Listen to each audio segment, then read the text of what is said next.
When people see that debate, they're going to see that was an easy landslide. Because the name of the debate was, which book is better? I spent all my time in the book. He spent half his time outside the book. That's what y'all forgetting, the topic of the debate, which book is better. So you have to go inside the book to prove it. And when you cross-compare who was inside the book the most, you're going to see that I was. You're going to see that I exposed his God as being false. I exposed that his God commanded the genocide of 45,000 of his own people, delegated by God in 3 days. Not the Canaanites, not the Hamites, but his God genocided his own chosen people in 3 days. Caught 45,000. That don't supersede nothing you talking about. Your God is Satan. That's why I used the pictures of the IUIC and the ISUPK to show you that if this was in real time, this is how it would look. Brother killing brother, delegated by your God. So anything you bring out about John New, bro, does not even compare to the genocidal act of what your God has done to your own people. All right, so when people see this debate, it's going to be an easy landslide. He lost this hands down. He got 30, and y'all going to see it for yourself. He spent more time slandering and being biased. The nigga called me nigga about 1 million times. That's because you called me nigga, brother. Somebody in the chat said it. He was out of character. You called me nigga, brother. I'm talking. I ain't interrupt. But you called me nigga. I ain't interrupt you.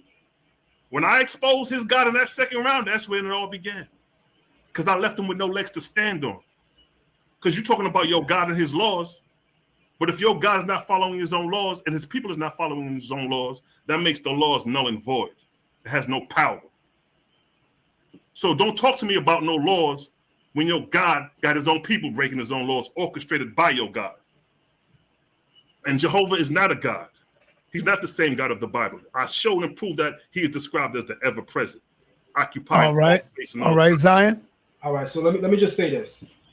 Number one, I exposed that the brother doesn't even know his own Bible.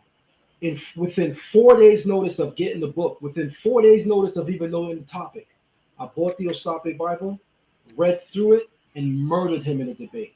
Everybody who watches it, whether you like me or not, you're going to know he got murdered in a debate.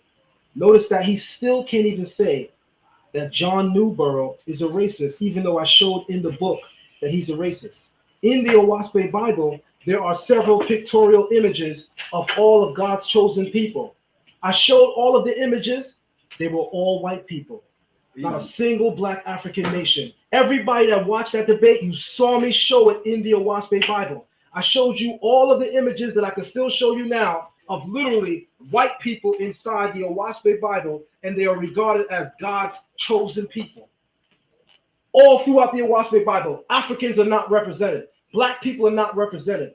I further showed you outside of the Oahspe Bible that the author of the Oahspe Bible is a blatant racist that refers to slavery as a divine institution. So this was a kill shot.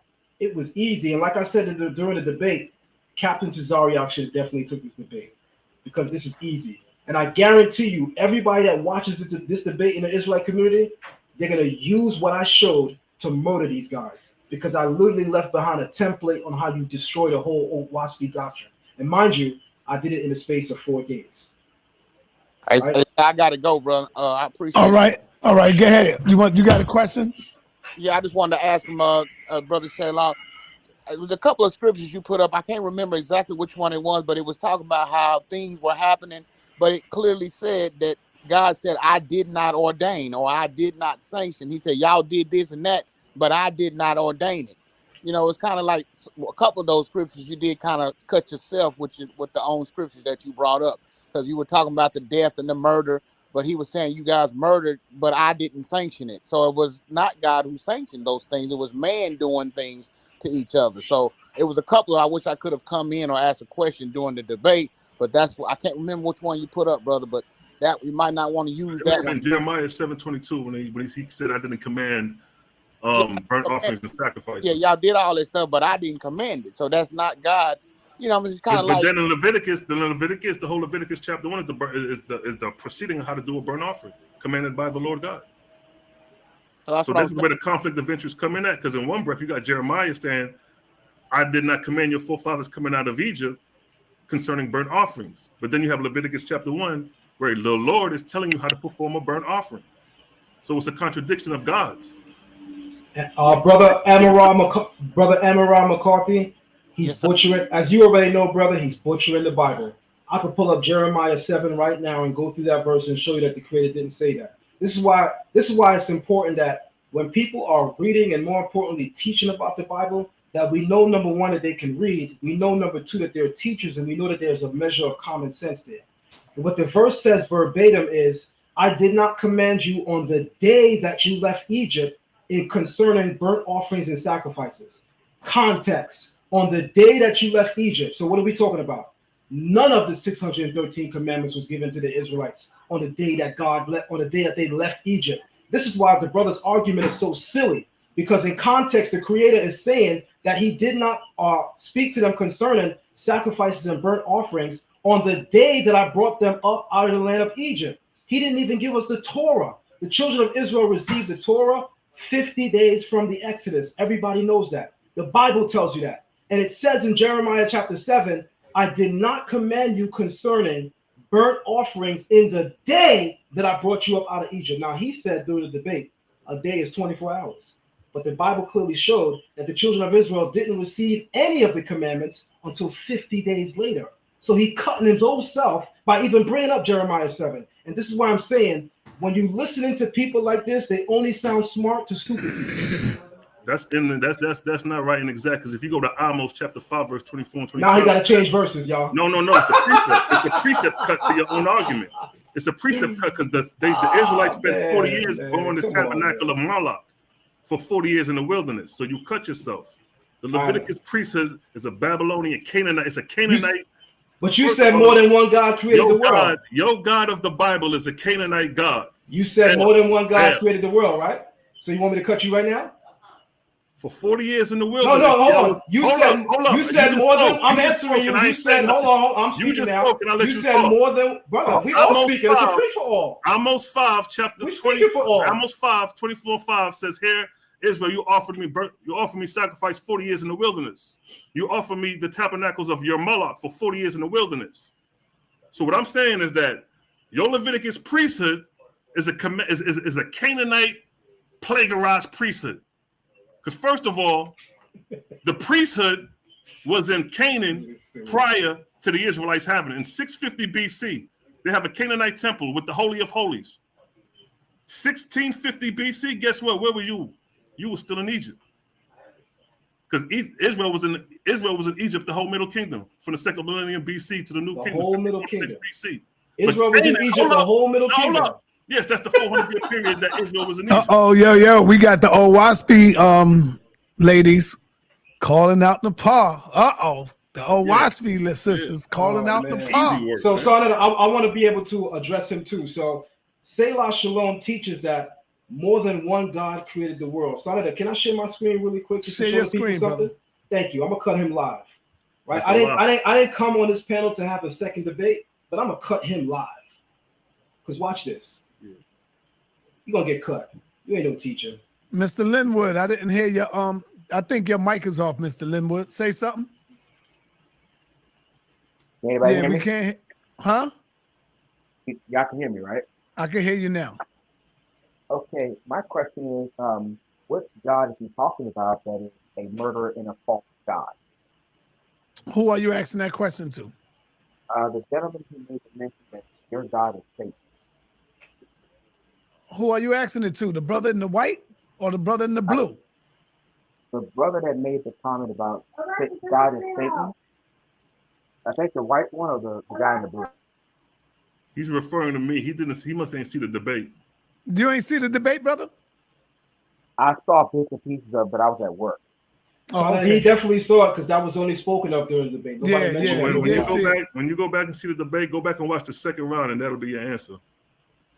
All right, so I would like to share my screen now, Sonata. Thank you. So Selah Shalom is on video saying that the term Elohim. You're not sharing nothing yet, Zion. All right. Selah Shalom said that the term Elohim in the Hebrew Bible is talking about more than one God. He said that Elohim is plural. He's going to act like he's a Hebrew teacher, even though right now I can tell you, Sarnetta, if I put Hebrew in the scheme, I guarantee you he won't read it. And that's a live challenge. You can take it right now.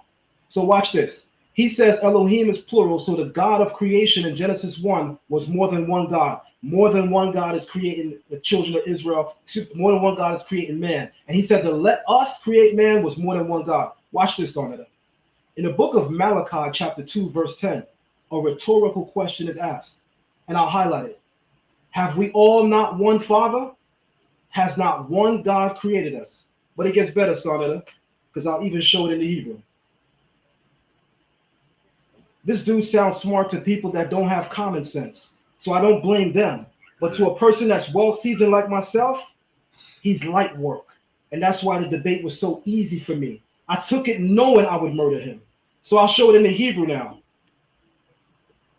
Selah Shalom. Can you read the Hebrew that's on the screen for us, by the way?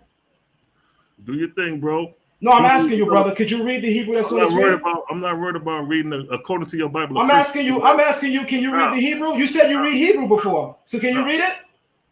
Yeah, can you? Listen about reading Hebrew. Read it. Can you read it? Answer the question. Can you read it? Go ahead and read the Hebrew. All right, so Sarnetta, let me finish saying this. Let me finish saying this, Sarnetta. Because this is irrelevant. Hold, let me finish saying. I'm speaking now, brother. Respectfully, I'm speaking now. So what's even more crazy about this, Sarnetta? He didn't even need to read all of the Hebrew because the English transliteration is right above it. So that just shows you how intimidated he is by my question. He doesn't read Hebrew. The English transliteration is in blue. He could have read that, but he know good and goddamn well he don't read Hebrew. So that's why he didn't do it. So watch me cut him now with the Hebrew. You're getting cut even in the after party. It says, Halo av echad le chulanu, Halo el echad be'aranu, medua nigev. Have we all not one Father? Halu av echad, le halu, halo el echad. Has not one God, bara'anu, created us. You cut. How you cut? You're literally on, and I'm going to put the video. Y'all know how I do on my channel. I'm going to put the video up tonight, not tomorrow. Y'all know how I do. I'm putting it up tonight. I'm going to put the video up tonight where he said the word Elohim is more than one God. He said Genesis 1:26 is more than one God creating. I just showed you that in the book of Malachi chapter 2, it literally says, have we all not one Father? Has not one God created us? He getting cut even in the after party. So this is what I'm saying. I didn't really show up to debate again because I murdered him already. But I salute to you, Sarnetta. He can enjoy the panel and the show. I did what I did. We're going to wait for that YouTube video to play. And shout out to Nepal, because one thing I'm going to say about Nepal, when Nepal disagrees with Zion, she go on Front Street and she say, I don't agree with Zion. So Paul don't agree with me on the issue of grape. That's very She thinks true. I'm completely wrong. But you know what I will respect about her tonight? She said Zion murdered this dude. And you know what? I have so much more respect for you tonight, because you showed me tonight more than any other night that it's not about a personal thing with me when you disagree. It's simply a matter of what you agree with versus what you don't agree with. And for that, Sister Nepal, I will always have tremendous respect for you. And I have tremendous respect for you too, brother. Believe me. Thank you. And you're 100% correct. I have never just gone with the brother because he's Hebrew or because he's a great teacher. I just call it like it is. And you know what? And I think Brother Selah Shalom is a great brother. He's very brotherly. He's been a decent brother. However, with this debate, the killer was Zion showed that book is racist against Black people. And the debate is which book is better for Black people. That definitely is not a book that's better for Black people. That's all there is to it. And I respect your opinion, but hey, Nepal. All right, peace. Hey, Nepal. I think you better be careful, Nepal. You got some Oahspe sisters out there. Hey, yo, son, I'm about to get ready to push out too, but all right, my brother. What Zion Lexx says is a contradiction in his actions, because if you look at the Hebrew Strong's Concordance for 430 of God, it's going to say Elohim and it's going to say plural. It's when you click the Strong's Concordance after that, it says Allah. That's when you get your singularity of the word God. And then when it says, let us make man, man has become like one of us, all those are contradiction of the one God. So even he's cutting himself with his own text. He's cutting himself with his own text. I described that the creator in the Oahspe is ever present and read chapter and verse to show that. And then I read from the Bible that the God who they claim is the Most High is a man sitting on a throne, an idol, an object to be worshipped. You shall worship no idols, but the ever-present creator.